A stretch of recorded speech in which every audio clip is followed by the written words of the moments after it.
like some other they are sport I paid know. well. No, By the way, the impasse has been solved. The referees will turn up for Premier League.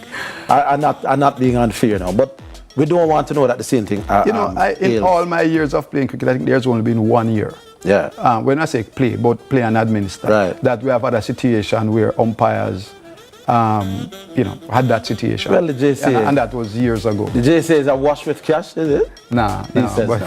But Senior Cup starts this weekend, and we'll be having games in town and all over the country. We'll be having games, and one thing that we'll be advising the media, because also a sponsor activation, is that this time around, we'll be selecting a game of the round, and that is the game that we'll be having the specific When does it start? It starts the 15th, which is next Saturday. I don't know why I was saying this weekend. No. So this next Saturday? This weekend, I can indicate that we'll be having a match at Sabina Park. Actually, we start tomorrow. Jamaica versus Guyana. And that will go tomorrow. On to Saturday. Yeah. So we wouldn't have wanted to start Senior Cup. Yeah, exactly. Right. Is Peter to come into Sabina tomorrow? No, we're not charging to come into Sabina Park, and we're hoping persons take the opportunity to come there and watch. I believe the Scorpions are going to do very well, notwithstanding that they have lost their 2 games. They're at home, and I think they're going to be doing well. All right, Crookie, big up yourself. The cricket operations officer of the JCA. Senior Cup going to start, but come support the Jamaica team against Ghana starting tomorrow. And when Senior Cup is on, I know I'll be at a few games. Crookie knows that as well. Hope to see you. Big up, sir, on the new sponsorship, the change of name, and best of success for the start of a new season. That's our program then for tonight. The name is Orville Higgins. I'm glad that you could join us. The program is repeated tomorrow morning at about 8:30. And God's willing, we should be back next week to do it again for you. Until then, so long.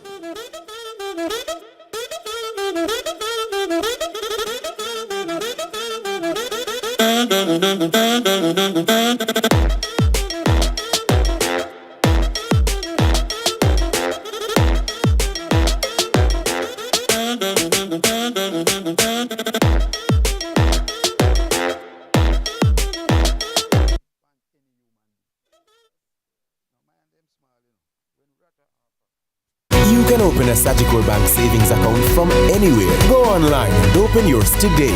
The time by Sagicor Bank is 7 o'clock.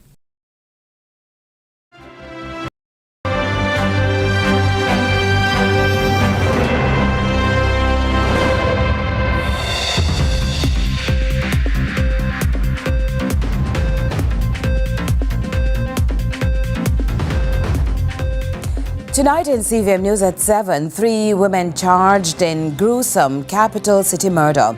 KSAMC says it has not provided any approvals for controversial Fort Rocky development. Government breaks ground on huge housing project in Manchester.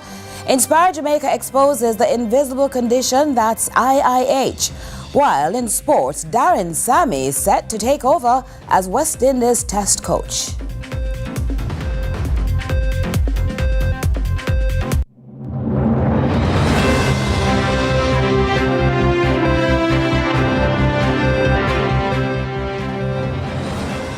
Hello from Kingston, Jamaica. This is CVM News at 7, the weekend edition. It's Saturday, March 8, 2025, International Women's Day. I'm Curlin Brown. Thanks so much for joining us. And we begin with a crime that's stunned the capital. 3 Kingston women face a long list of charges for the roles they allegedly played in the brutal murder of a man whose body was stuffed into a container and dumped in a gully. Ramon Gordon has the details. A targeted killing, a brutal beating, and a body discarded like trash. That's how investigators describe the gruesome murder of 42-year-old Kevin Walker, a crime they say was orchestrated by 3 women now in police custody. The Kingston West Criminal Investigation Branch has charged 30-year-old Anita Vanzi, 29-year-old Shade Bennett, and 36-year-old Joanna Williams. They're facing multiple charges, including murder, conspiracy to murder, being part of a criminal organization, and preventing the lawful burial of a corpse. Police say on February 1, Walker was lured to Oxford Street by Vanzi, where he was ambushed by 4 men, robbed of his credit and debit cards, and taken to a nearby premises. Investigators say Vanzi and Bennett withdrew cash from the ATM before splitting the proceeds with their accomplices. The men then beat Walker mercilessly before stabbing him multiple times. But the violence didn't end there. Later that night, Walker's lifeless body was stuffed into a blue barrel and dumped into a gully on Industrial Terrace. A missing person report was filed the next morning, and by February 3, police discovered Walker's body. Days later, acting on intelligence, police raided a Mark Lane premises where they arrested Vanzi, who was found with Walker's credit card. Bennett and Williams were later picked up on Oxford Street. All three were formally charged after a question-and-answer session with their attorneys. Their court date is still being finalized, but police say more arrests could be coming. The Kingston and St. Andrew Municipal Corporation, the KCMC, has expressed concern over the rapid pace of development at Fort Rocky, Port Royal, citing unauthorized activities and a lack of consultation with the municipal authority. Now, when the Mayor of Kingston, Councillor Andrew Swaby, led an urgent site visit to the environmentally sensitive area to assess the recent developments, the KCMC identified several concerning issues, including the demolition of structures, the clearing of mangrove-covered lands, and an unregulated layout. Now, the activities were undertaken without the necessary approvals from the KCMC. While Fort Rocky has long been earmarked for transformation into an entertainment zone, the terms of its development are yet to be finalized through a multi-agency partnership. Now, it's understood the process, led by the Ministry of Culture, Gender, Entertainment and Sport and the Jamaica National Heritage Trust, commenced without any consultation with the KSAMC. Prime Minister Andrew Holness says his government is delivering on its promise of affordable housing as he broke ground in Manchester for a 1,758-unit development aimed at expanding home ownership for low and middle-income Jamaicans. Here's more from Ramon Gordon. The Mount Nelson housing development is being built under the NHD Developers Program, with 1,468 units set aside for NHD beneficiaries. The remaining 290 units will be sold by the developer, Heenan Fifth Construction Group. Holness says the focus remains on affordable housing, dismissing claims that NHD is catering to the high-income market. Persons who fall within the category of low income get 0% interest on their mortgage. 0%. We took a policy decision some years ago that the NHD should focus its resources bringing to market low income, affordable housing, and achievable housing. The Prime Minister also addressed concerns about water supply, assuring future homeowners that the government is investing in the Greater Mandeville Water Supply Project to bring water from St. Elizabeth into Manchester. I know that there are other projects that the NHD would have done where concerns have been raised about water. And I want to give those beneficiaries of the houses the assurance that the government will do everything in its power to ensure that you have consistent water supply. He also praised law enforcement and residents for their role in a 40% drop in murders and an overall 33% reduction in crime in the parish. At the opening of Perth Estate Phase 2, I believe it was, the reports were not so encouraging. But I was encouraged by the spirit and determination of the officers then. And it is clear that their efforts, along with the efforts of the citizens, have paid off. Holness says the government remains on track to deliver 70,000 homes in the next 5 years, with additional projects planned for St. Mary, St. Elizabeth, St. James and St. Catherine. The first set of homes at Mount Nelson is expected to be ready by July 2026, with more to follow through 2028. Meanwhile, as the government advances plans to grant Portmore status, Manchester Central MP Rhoda Moy Crawford is setting her sights on a different elevation. Developments like these fit neatly in my own plan to transform Manchester Central and ultimately see Manchester attaining city status. Ramon Gordon for CVM News. Delroy Williams has been tapped as Central Clarendon's MP candidate for the governing Jamaica Labour Party, the JLP, but uncertainty lingers. Still, a strong show of support emerged during the week. Adrian Williams has that report. In a show of support for Delroy Williams, the standard bearer replacing veteran parliamentarian Mike Henry in Central Clarendon, party supporters feted the man of the moment. The move has shored up support about the selection, which was made public days ago, resulting in short-lived tension. However, the former senator and past mayor of Kingston says he's ready and willing to go forward with the position. I saw the MP, Lester Michael Henry, because he has done this for over 40 years, a remarkable job. As I've said, a very difficult shows to fill, but I'm committed to it, and I will certainly consult him and learn from him. Williams, affectionately called Feather by the locals, is now being compared to biblical character Moses, set to lead the people away from Pharaoh. But who exactly are locals referring to as their Pharaoh? What you want to know, Pharaoh? If you know politics, you know who is Pharaoh. Okay? They don't lead the children out of bondage from Pharaoh. Okay? So you must know who is Pharaoh. The former senator is endorsed by others to include his sibling and Member of Parliament in Central Kingston, Donovan Williams. You know that he's a man for the people, that he is responsive, he has a track record, and so the people of Clarendon, Clarendon Central, has put their confidence in him, and I think they're very happy here today. Probably about 10, 15 years, we haven't seen something like this. For the people, the Central Clarendon spirit is back. The street dance was not without some challenges, with the police attempting to shut down the event twice. That aside, the festivities continued in support of the MP hopeful. There was no sign of the mayor, who was recently touted as a potential candidate for the seat. Adrian Williams for CVM News. And CVM News at 7 will continue right after this.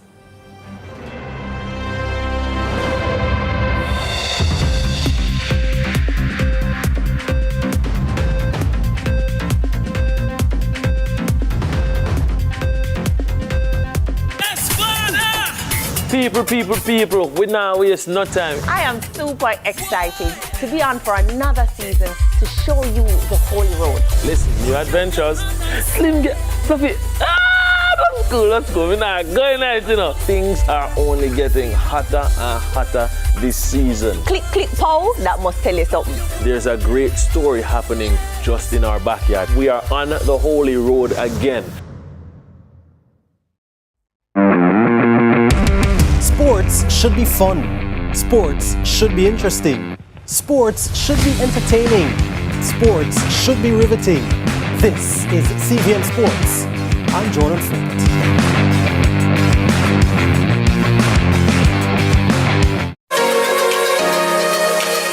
Come rise with sunrise. It's a new week with new possibilities. Miss Kitty and Dennis are kicking things off with a presidential story in Diaspora Link Up. Then it's off to class with financial guru Carlton. We'll get into some JPL action and wrap things up with some words of inspiration in Mic Check. You've never seen a sunrise quite like this.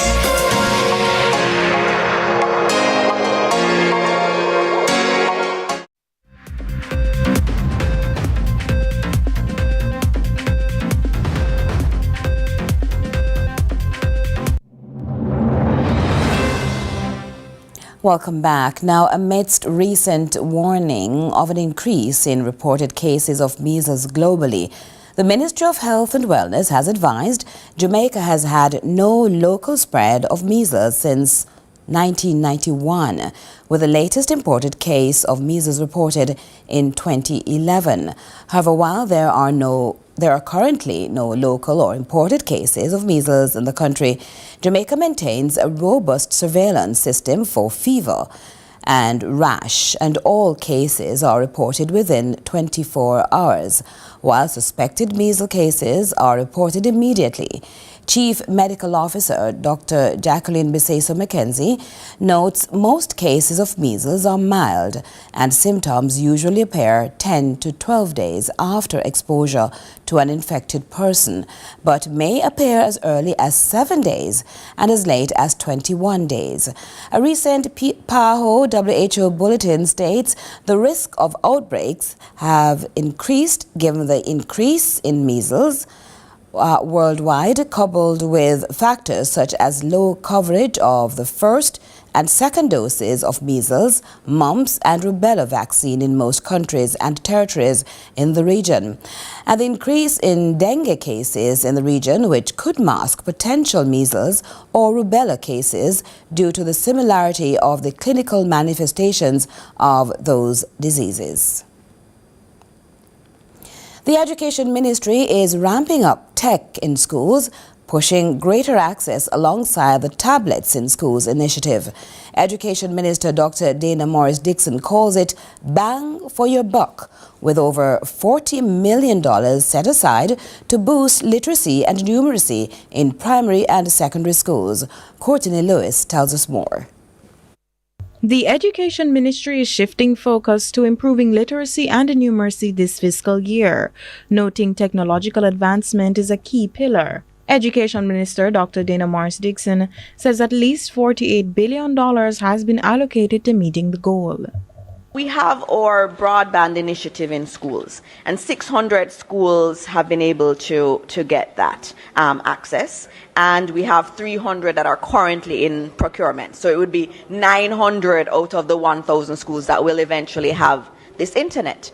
But concerns persist about internet accessibility as schools continue to grapple with high connectivity costs. But the problem is in terms of the bandwidth.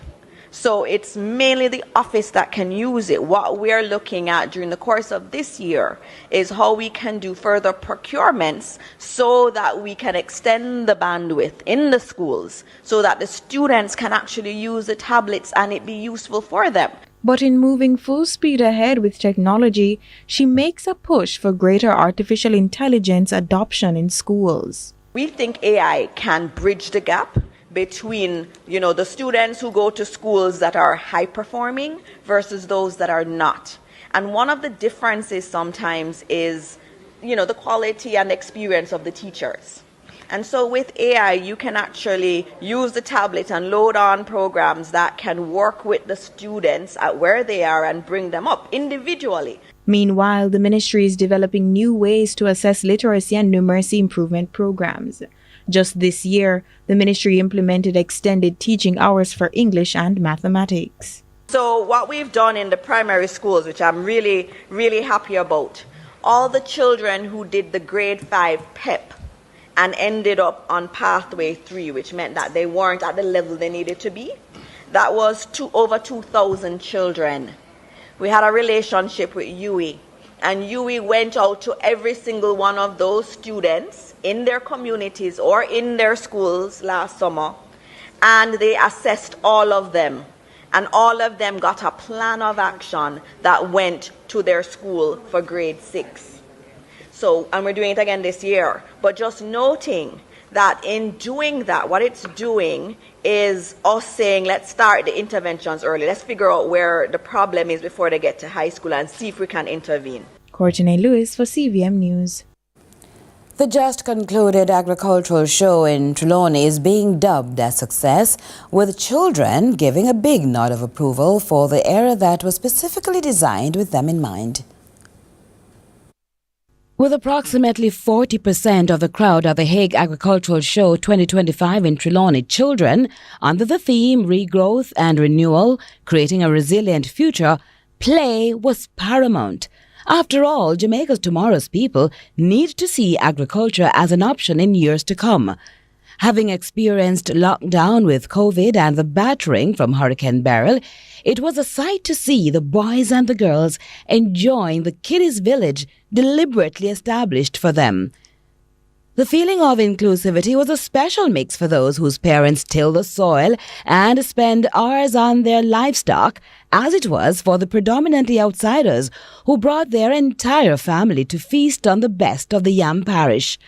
Then a chance to add their own flair with colour, a well-thought-out idea for business operator Kelly. It's our first time out at an event like this, and the reception from the public has been good. They love the idea, and of course it's always good to see kids painting and using their creativity, and of course it's great bonding time. The Trelawney-based Paint and Play is broadening its reach with some big plans for the children. Like a busy mommy like me, sometimes it's so difficult to find quality time with your family, and this is what Paint and Play provides. We also have different family bonding events. Our closest event is April 20, and we'll be having an Easter egg hunt for the entire family.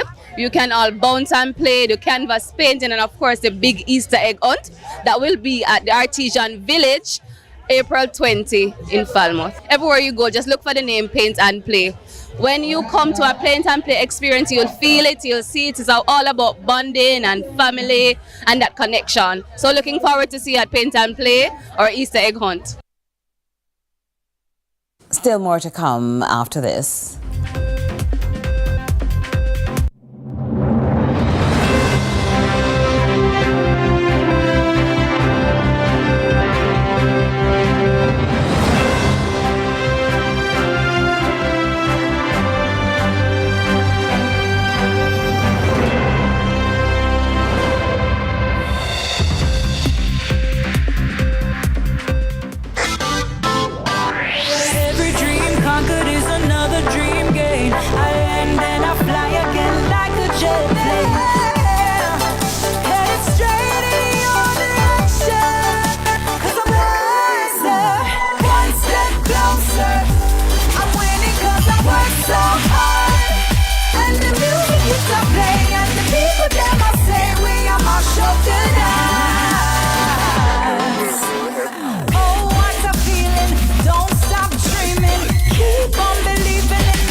Sports should be fun. Sports should be interesting. Sports should be entertaining. Sports should be riveting. This is CVM Sports. I'm Jordan Ford.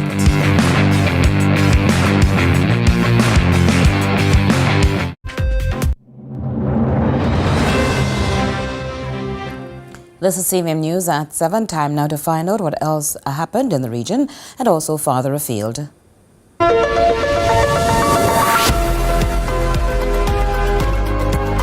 We begin with news in the region. St. Lucia's fight against corruption is under review as the Attorney General's Chamber hosts a delegation from the United Nations Convention Against Corruption. Officials say the review aims to bolster the country's legal and institutional framework. More from HTS News Force. The Attorney General's Chambers hosted a team from the United Nations Convention Against Corruption to assess St. Lucia's efforts in combating corruption and enhancing asset recovery measures.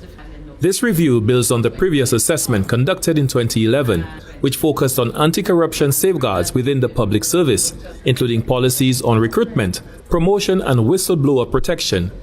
Juliana Alfred, Permanent Secretary in the Attorney General's Chambers and Chair of the National Anti-Money Laundering Oversight Committee, NAMLOC, emphasized that this country visit serves as a follow-up to that process, ensuring continued progress in strengthening St. Lucia's anti-corruption framework. So as part of the last review, St. Lucia would have developed an anti-corruption policy. This policy would have been facilitated through the participation of a number of stakeholders, inclusive of the Royal St. Lucia Police Force, the other departments of government, the Integrity Commission, and in that policy we would have developed a number of action plans. For the part of the Attorney General's Chambers, the issue of witness protection would have come up, and I'm happy to report that the government is currently in the throes now of finalizing that legislation. The Japanese embassy is pumping US $83,000 into renovating the female quarters of the Barbados Alliance to End Homelessness shelter. We hear more from CBC News Barbados. Before year end, the female dormitory of the Barbados Alliance to End Homelessness will have a new look. It will move from a 20-bed facility to one that can accommodate 35 females and their children. Founder and the president of the Barbados Alliance to End Homelessness, Kimar Safri, says the project is coming at a time when an increasing number of women and children are seeking refuge at the shelter. He says the clients will have a kitchenette and private quarters when the major renovation project financed by the Japanese government is completed. There's a lot of women that come with children, and for them to be able to set up a kitchenette now in the shelter makes it easier for the staff not having to go back and forth upstairs to basically assist the women. So now they have everything at their fingertip. And private quarters, additional private quarters for the women. We do have just about one here, but to give them additional private quarters, especially if they come as a family. Ambassador of Japan to Barbados, Miyasaka Yusuki, says the special initiative highlights Japan's continued commitment to supporting vulnerable populations and efforts to tackle critical social issues in Barbados. And in international news, hundreds of thousands of properties across 2 states in Australia remain without power after a storm made landfall. Alfred was downgraded to a low weather system, but torrential rain still caused major flooding and coastal erosion on Saturday. We turn to Al Jazeera. Huge waves pounded the beaches along the Gold Coast in southeast Queensland and northern New South Wales. Heavy rainfall caused flooding, roads were submerged and strong winds brought down trees. 250,000 homes lost power. This emergency is not over, and it's not over for the following reasons. The rivers are full. The rain is continuing and expected to keep falling in the days ahead, and wind conditions are very high and extreme, particularly on the coast. Alfred. Inspire Jamaica goes back to school days with a young woman who, as an adult, eventually found out she's been living with a rare neurological disease. Interestingly, the symptoms and the severity of the condition affect millions across the globe. Reach out and touch somebody's hand. Make this world a better place if you can. While her peers were enjoying a double cone, Alicia Robinson had to put up strong resistance and settle for one. Even though the discomfort she was enduring, such as the one inside her head, was bigger than popping painkillers. But that's all everyone around her knew. So growing up, especially in my teens, in high school, I was having severe headaches nonstop every single day for hours, to the point where I can't go out. I would have to be in bed. So I've been having the severe headaches. In 2019, my headaches got worse. And then my vision started to deteriorate, where it was difficult for me to even recognize persons. So if persons weren't close up in front of me, I couldn't see you. And I would see glares, but if I know who the person is, I could say, well, that shape is so-and-so. But that's how I used to recognize persons. And then I was in and out of the emergency room because of the severe headache and nausea. And I was sent to do an MRI scan. When I did the MRI, the findings were equivocal to idiopathic intracranial hypertension. When that long name disease was told to you, what was your initial reaction? I was devastated. I was wondering at first, what is this? And, I started to Google what this was about, and just by what I saw, I started to break down. And I called my friend and I was sharing what was happening, and he was saying, Alisa, don't panic, let's talk to the GP and see what the recommendation is. And I couldn't wait to go in the following day because I was at home. I wasn't well. I was at home when I got the report from the MRI office, and I called him, sent him the report, and he told me what was going on. The name idiopathic intracranial hypertension, or IIH, would become so familiar, a part of her. What's your mental well-being, and does that make people go into depression, experience anxiety? It does. For me, I try to remain positive. If I say I've never been depressed, that would be a lie. But I try to find the good in the situation and remain positive. So it helps me, because at times I always say, God, why me? Why do I have to be going through this? But I keep positive, and I have friends who are always positive. And because of that, I can say I've not fallen in a state of deep depression. Have you lost anyone or heard of anyone, going to the extreme? Yes. In one of my support groups, I lost a fellow warrior who she found it difficult, and she didn't have a supportive family, and she couldn't afford the treatment. And just as we were trying to put some funds together for her, she committed suicide. How did that impact you? I was devastated, because I was